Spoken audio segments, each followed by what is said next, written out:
Back pain म्हणजे एक तर माझे हा एवढाच जातो. बरं. वरती जायला दुखतं का? फार पेनिंग खूप आहे. थोडक्यात म्हणजे माझं सकाळी उठताना खूप बॉडी पेनिंग होतं. बरं. दुसरा उठता बसताना त्रास होतो.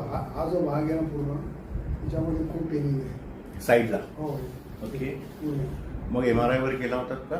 नाही MRI नाही केला मी. कधी बॅक मध्ये त्रास झाला होता कधी? हो मी इथं पडलो होतो लो बॅकला बाथरूम मध्ये. किती वर्ष झाले त्याला?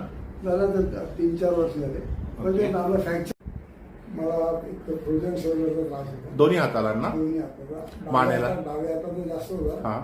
मान पूर्ण म्हणजे दोन्ही बाजूला त्या मुवमेंट होत नव्हते बरोबर. आता हलक्या हलक्या होते, हळूहळू होते.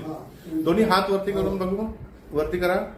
अरे वा, सरांचे दोन्ही हात एका दिवसात बरोबर वरती गेले. अजून याच्या व्यतिरिक्त तुमच्या पोटाला पण दुखायचं.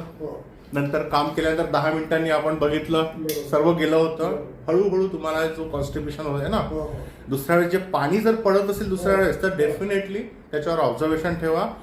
पुढचे 2 दिवस द्या मला. जर पाणी पुन्हा पडलं तर मग यू हॅव टू कन्सल्ट अ गॅस्ट्रोएंटरोलॉजिस्ट.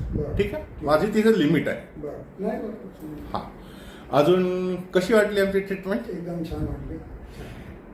तुमच्या मित्रांना सांगाल? जरूर नक्की 100%. आणि रिव्ह्यू टाकून द्याल प्लीज.